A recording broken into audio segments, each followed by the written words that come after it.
കരുവന്നൂർ കേസിൽ സിപിഎം നേതാക്കളെ പ്രതി ചേർത്തിരിക്കുകയാണ് ഇഡിയുടെ കുറ്റപത്രം. അങ്ങനെയാണ് ഇഡി കുറ്റപത്രം സമർപ്പിച്ചിരിക്കുന്നത്. സിപിഎമ്മിന്റെ 3 മുൻ ജില്ലാ സെക്രട്ടറിമാരെ പ്രതിപ്പട്ടികയിൽ ചേർത്തിരിക്കുന്നു. M Varghese, AC Moideen, K Radhakrishnan എന്നിവരടക്കം 83 പേരാണ് പ്രതിപ്പട്ടികയിലുള്ളത്. തട്ടിപ്പിലൂടെ 180 കോടി രൂപ സമ്പാദിച്ചുവെന്നാണ് കുറ്റപത്രം പറയുന്നത്.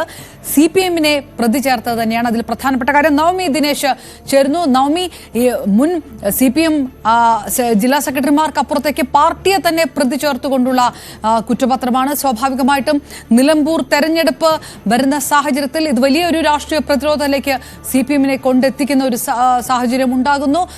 എത്രത്തോളം ഗൗരവതരമായിട്ട് കൂടിയാണ് ഈ കുറ്റപത്രത്തിലുള്ള വിമർശനങ്ങൾ?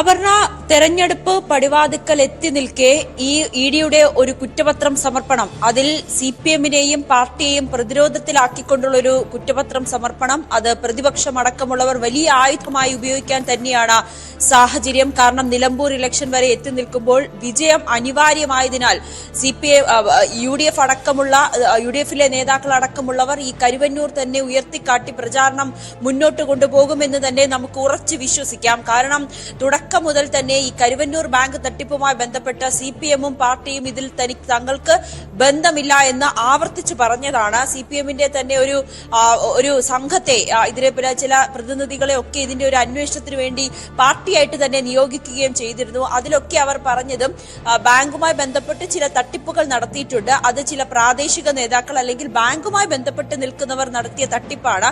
അതിനപ്പുറത്തേക്ക് പാർട്ടിയുടെയോ നേതാക്കളുടെയോ അറിവോടെ അല്ല ഈ തട്ടിപ്പുകൾ നടന്നതെന്ന് ആവർത്തിച്ചു പറയുന്ന ഒരു സാഹചര്യം ഉണ്ടായിരുന്നു. പക്ഷേ ഇഡി അന്തിമ കുറ്റപത്രം ഇന്ന് കലൂർ PMLA കോടതിയിൽ സമർപ്പിച്ചപ്പോൾ അതിൽ പാർട്ടിയെയും പാർട്ടിയുടെ പ്രധാനപ്പെട്ട നേതാക്കളെയും, അതിൽ ഇപ്പോഴത്തെ MP കൂടിയായ K രാധാകൃഷ്ണൻ അടക്കമുള്ളവരെ പ്രതി ചേർത്തുകൊണ്ടാണ് കുറ്റപത്രം സമർപ്പിച്ചിരിക്കുന്നത്. ഇതിൽ ഇഡി സമർപ്പിച്ച കുറ്റപത്രത്തിലെ പ്രധാനപ്പെട്ട ഭാഗങ്ങൾ ഇത്തരത്തിലാണ്. ആകെ 83 പ്രതികൾ.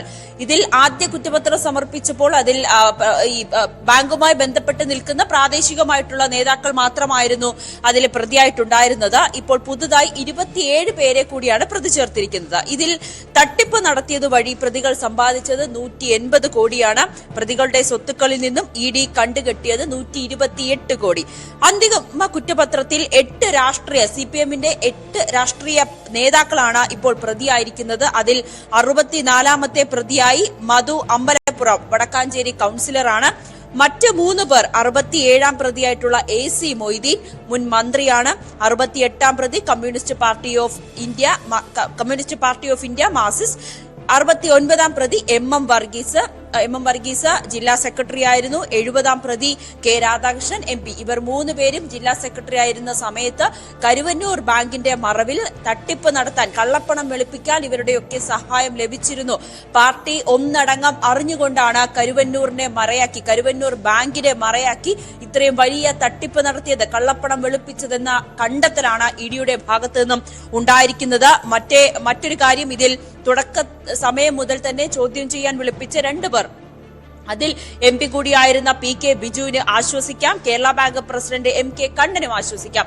ഇവരെ 2 പേരെയും പ്രതിപട്ടികയിൽ നിന്നും ഒഴിവാക്കിയിട്ടുണ്ട്. കാരണം അവർക്ക് ഇതുമായി ബന്ധപ്പെട്ട് മറ്ററിവുകൾ ഉണ്ടായിരുന്നില്ല എന്ന മൊഴി പൂർണ്ണമായും ഇഡി വിശ്വാസത്തിലെടുത്തു. പക്ഷേ K രാധാകൃഷ്ണനെ ഉൾപ്പെടെയുള്ളവരെ ചോദ്യം ചെയ്തതിൽ നിന്നും ഇവരുടെയൊക്കെ പങ്ക് വ്യക്തമാകുന്നു എന്നാണ് ഇഡി കണ്ടെത്തിയിരിക്കുന്നത്. എന്തായാലും ഇവർക്കെതിരായിട്ടുള്ള തെളിവുകൾ അടക്കം തന്നെയാണ് ഹാജരാക്കിയിരിക്കുന്നത്. നമുക്ക് ദൃശ്യങ്ങൾ കാണാം. ഇഡിയുടെ ഈ ഒരു പെട്ടി, അത് വലിയ ഒരു പെട്ടിയാണ് ഈ കുറ്റപത്രം സമർപ്പിച്ചിരിക്കുന്നത്. അതിൽ ഈ നേതാക്കൾ അടക്കമുള്ളവർക്കെതിരായിട്ടുള്ള കൃത്യമായിട്ടുള്ള തെളിവുകളും ഇഡിയുടെ കണ്ടെത്തലും തന്നെയാണ് കോടതി സമർപ്പിച്ചിരിക്കുന്നത്. എന്തായാലും ഇനി ഇതിന്റെ വിചാരണ വേളയിലൊക്കെ CPMന്റെ നേതാക്കൾ ഹാജരായി വിചാരണ നേരിടണം എന്നാണ് ഇതിൽ നിന്ന് മനസ്സിലാകുന്നത്.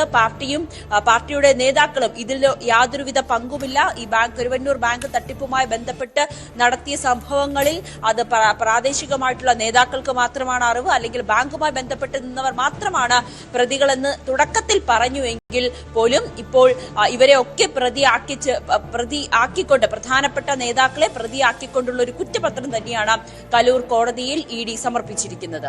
അതായത് പലതവണ ഇഡി വിളിപ്പിച്ചപ്പോഴൊക്കെ നിർബന്ധിച്ച് മൊഴി ചേർക്കാൻ ശ്രമിച്ചു എന്ന തരത്തിലുള്ള പ്രതികരണങ്ങളൊക്കെ കെ രാധാകൃഷ്ണൻ അടക്കം ഭാഗത്തുനിന്നുണ്ടായതാണ്. സ്വാഭാവികമായിട്ടും ഇങ്ങനെ ഒരു കുറ്റപത്രം പാർട്ടിയെ തന്നെ പ്രതിക്കൂട്ടിലാകുമ്പോൾ ഏതെങ്കിലും തരത്തിലുള്ള പ്രതികരണങ്ങൾ ഒരുപക്ഷെ എറണാകുളം ജില്ലയിൽ നിന്ന് തന്നെ ഉണ്ടാകുന്നുണ്ടോ? ഏതെങ്കിലും പ്രതികരണങ്ങൾ വന്നിട്ടുണ്ടോ നോമി?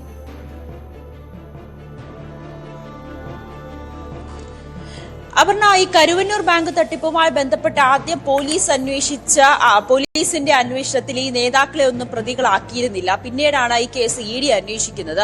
ഇഡി അന്വേഷിച്ച വേളയിൽ തന്നെ എം വർഗീസിനെയും ഒപ്പം തന്നെ കെ രാധാകൃഷ്ണനെയും ഒക്കെ ചോദ്യം ചെയ്യാൻ വിളിപ്പിച്ച വേളയിൽ പോലും CPM പാർട്ടി നേതാക്കൾ ഇതിനെ പ്രതിരോധിച്ചത് ഇത് കേന്ദ്ര സർക്കാരിന്റെ പ്രതികാര നടപടിയാണ്, അല്ലെങ്കിൽ കേന്ദ്ര സർക്കാർ CPM എന്ന പാർട്ടിയെ തകർക്കുന്നതിന് വേണ്ടി മനഃപൂർവ്വമാണ് ഞങ്ങളുടെ നേതാക്കളെ, അതും കെ രാധാകൃഷ്ണൻ MP പോലുള്ളവരെയൊക്കെ ചോദ്യം ചെയ്യാൻ വിളിപ്പിക്കുന്നത്.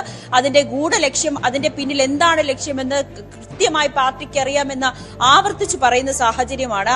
ആ ആവർത്തനം തന്നെയായിരിക്കും ഇനിയും അവർ പറയുക. കാരണം ഇഡി ഏത് രീതിയിലാണ് പ്രവർത്തിക്കുന്നതെന്ന് ഇതിനു മുൻപ് തന്നെ നമുക്കറിയാം. അല്ലെങ്കിൽ ഇഡിക്കെതിരായിട്ടുള്ള വലിയ വിമർശനം ഹൈക്കോടതി വരെ ഇഡിയെ വിമർശിക്കുന്ന സാഹചര്യമുണ്ടായി, സുപ്രീം കോടതി വരെ ഇഡിയെ വിമർശിക്കുന്ന സാഹചര്യമുണ്ടായി.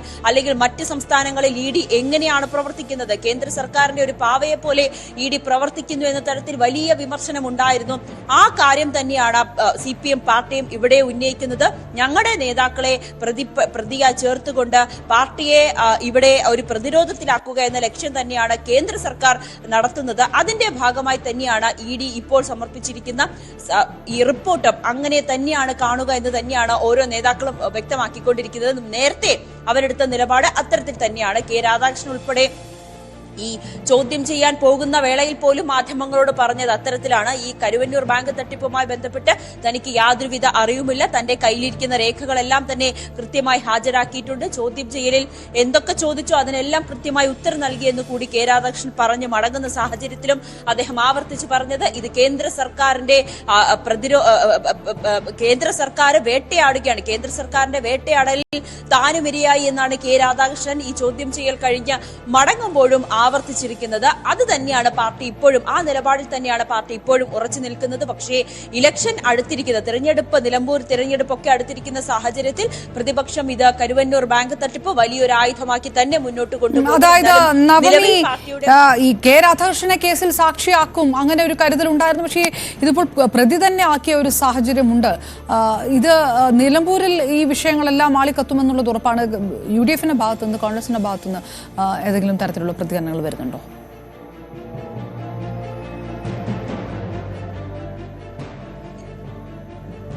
അപർണ, നിലവിൽ ഈ വിഷയവുമായി ബന്ധപ്പെട്ട് നേതാക്കൾ പരസ്യ പ്രതികരണം ഒന്നും നൽകിയിട്ടില്ല. കാരണം അല്പസമയം മുമ്പാണ് ഈ കുറ്റപത്രം സമർപ്പിച്ചത്. ഇവിടെ കൊച്ചിയിലുള്ള UDFന്റെ നേതാക്കൾ ഈ സ്ഥാനാർത്ഥി നിർണയവുമായി ബന്ധപ്പെട്ട തിരക്കിട്ട ചർച്ചകളാണ്. അതിനുശേഷം മാത്രമായിരിക്കും ഈ കരുവന്നൂർ വിഷയവുമായി ബന്ധപ്പെട്ട ഒരു പ്രതികരണം നടത്തുക. മറ്റ് നേതാക്കൾ CPMന്റെ എറണാകുളത്തുള്ള നേതാക്കൾ ആരും ഇപ്പോൾ പ്രതികരിക്കാനില്ല എന്നാണ് വ്യക്തമാക്കുന്നത്. പക്ഷേ വരും മണിക്കൂറിൽ അവർ ഇത് വിശദമായി പരിശോധിച്ച ശേഷം ഒരു മറുപടി നൽകാം എന്ന് തന്നെയാണ് CPMന്റെ നേതാക്കളും വ്യക്തമാക്കുന്നത്. പക്ഷെ അവർ ഇപ്പോഴും ആവർത്തിക്കുന്നത് നേരത്തെ പറഞ്ഞതുപോലെ തന്നെ കേന്ദ്ര സർക്കാർ CPMന്റെ നേതാക്കളെ അത് മനഃപൂർവ്വം വേട്ടയാടുന്നു, അതിന്റെ ഫലമായി തന്നെയാണ് ഇപ്പോൾ കോടതിയിൽ സമർപ്പിച്ചിരിക്കുന്ന റിപ്പോർട്ടും എന്ന് തന്നെയാണ്, കുറ്റപത്രവും അങ്ങനെ തന്നെയാണ്.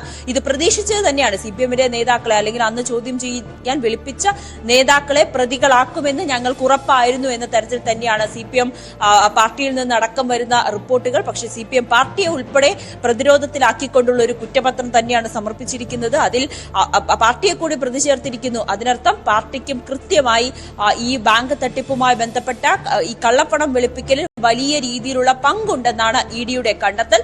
അതോടൊപ്പം തന്നെ 5 അക്കൗണ്ടുകൾ ആരും അറിയാതെ 5 അക്കൗണ്ടുകൾ, ഈ അക്കൗണ്ടുകളിൽ കൂടിയാണ് CPM കള്ളപ്പണം വെളുപ്പിച്ചുകൊണ്ടിരുന്നത്. അത് തുടക്കത്തിൽ തന്നെ ഇഡി കണ്ടുകെട്ടുന്ന സാഹചര്യം കൂടി ഉണ്ടായി. അപ്പോഴും ചോദ്യം ബാക്കി നിൽക്കുന്നത് ഈ തട്ടിപ്പിനിരയായവർക്ക് എപ്പോഴായിരിക്കും ഈ പണം തിരിച്ചു നൽകുക, അവരിനി എന്ത് ചെയ്യും എന്നുള്ളൊരു ചോദ്യമാണ് ഇപ്പോഴും ബാക്കിയാകുന്നത്. നവമി 180 കോടി അതാണ് കള്ളപ്പണം വെളുപ്പിച്ചതായിട്ടുള്ള ഇ ഡിയുടെ കണക്ക്. 128 കോടി പ്രതികളിൽ നിന്ന് പിടിച്ചെടുത്തു എന്ന് ഇ ഡി പറയുകയും ചെയ്യുന്നുണ്ട്. അത് ഏത് തരത്തിലാണ് കുറ്റപത്രത്തിൽ അത് മെൻഷൻ ചെയ്തു പോകുന്നത്?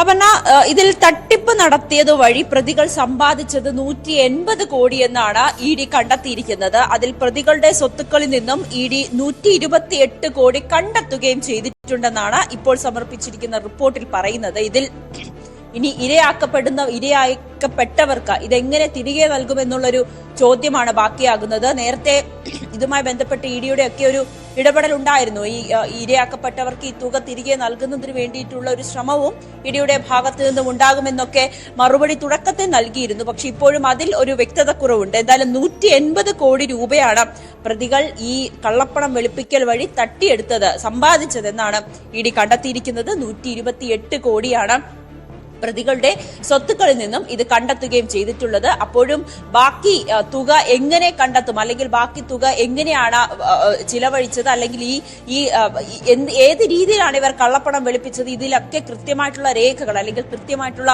തെളിവുകൾ ശേഖരിച്ചിട്ടുണ്ട് എന്ന് തന്നെയാണ് ഇ ഡി ഇപ്പോഴും വ്യക്തമാക്കുന്നത്. കുറ്റപത്രം സമർപ്പിച്ചപ്പോഴും ആ രീതിയിൽ തന്നെയാണ് ഇ ഡിയുടെ അന്വേഷണം അവസാനിച്ച് നിൽക്കുന്നതും. ഇനി വിചാരണ വേളയുണ്ട്. ഇതിൽ സാക്ഷികളെ ഈ പ്രതികളെ കോടതിയിൽ വിളിച്ചു വരുത്തി ഇനി വിചാരണ വേളയിലായിരിക്കും കൂടുതൽ കാര്യങ്ങൾ നമുക്കിതിൽ വ്യക്തത കൈവരികയുള്ളൂ. നവമി ദിനേശാണ് വിവരങ്ങൾ നൽകിയത്.